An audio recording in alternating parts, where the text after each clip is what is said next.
कांग्रेस और आम आदमी पार्टी के बीच गठबंधन का औपचारिक ऐलान हो गया और इस गठबंधन के तहत दिल्ली में कांग्रेस पार्टी 3, आम आदमी पार्टी 4 सीटों पे चुनाव लड़ेगी। बदले में कांग्रेस ने भी सैक्रिफाइस किया। हमारे साथ पवन खेरा जी हैं। पवन जी, सबसे बड़ा सवाल तो यही है कि दिल्ली में गठबंधन और पंजाब में आमने सामने चुनाव लड़ना, वोटर, कैडर और जनता क्या इससे कंफ्यूज नहीं? कोई कंफ्यूज नहीं होंगे। आप लोगों को मूर्ख थोड़े ही समझ सकते हैं। क्यों समझते हो? पंजाब के लोगों को मालूम है कि उन्हें किसको चुनना है, और वहीं दिल्ली में उन्हें मालूम है कि ये गठबंधन में हैं और इस गठबंधन को हमें चुनना है। उसमें कोई कन्फ्यूजन नहीं।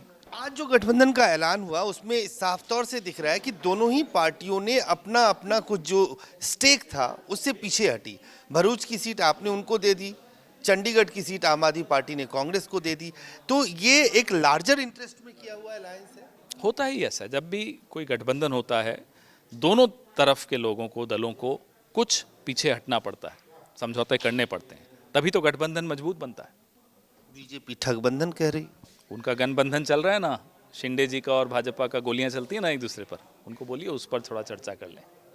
धन्यवाद। साफ तौर से पवन खेरा जी का कहना है कि ये कांग्रेस पार्टी और आम आदमी पार्टी का अलायंस है और इसमें बीजेपी अगर कोई सवाल उठाती है तो पहले बीजेपी महाराष्ट्र में अपने उस अलायंस को देखे। कैमरामैन फिरोज के साथ अजय झा, दैनिक सवेरा दिल्ली। कांग्रेस और आम आदमी पार्टी के बीच गठबंधन का औपचारिक ऐलान हो गया और इस गठबंधन के तहत दिल्ली में कांग्रेस पार्टी 3, आम आदमी पार्टी 4 सीटों पे चुनाव लड़ेगी। बदले में कांग्रेस ने भी सैक्रिफाइस किया। हमारे साथ पवन खेरा जी हैं। पवन जी, सबसे बड़ा सवाल तो यही है कि दिल्ली में गठबंधन और पंजाब में आमने सामने चुनाव लड़ना, वोटर, कैडर और जनता क्या इससे कंफ्यूज नहीं? कोई कंफ्यूज नहीं होंगे।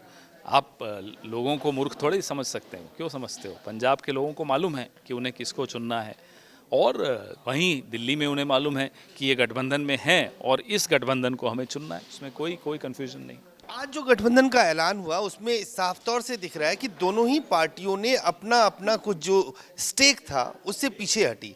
भरूच की सीट आपने उनको दे दी, चंडीगढ़ की सीट आम आदमी पार्टी ने कांग्रेस को दे दी। तो ये एक लार्जर इंटरेस्ट में किया हुआ अलायंस है। होता ही ऐसा, जब भी कोई गठबंधन होता है दोनों तरफ के लोगों को, दलों को कुछ पीछे हटना पड़ता है, समझौते करने पड़ते हैं, तभी तो गठबंधन मजबूत बनता है। बीजेपी ठगबंधन कह रही। उनका गठबंधन चल रहा है ना, शिंदे जी का और भाजपा का गोलियां चलती है ना एक दूसरे पर, उनको बोलिए उस पर थोड़ा चर्चा कर लें। धन्यवाद। साफ तौर से पवन खेरा जी का कहना है कि ये कांग्रेस पार्टी और आम आदमी पार्टी का अलायंस है और इसमें बीजेपी अगर कोई सवाल उठाती है तो पहले बीजेपी महाराष्ट्र में अपने उस अलायंस को देखे। कैमरामैन फिरोज के साथ अजय झा, दैनिक सवेरा दिल्ली।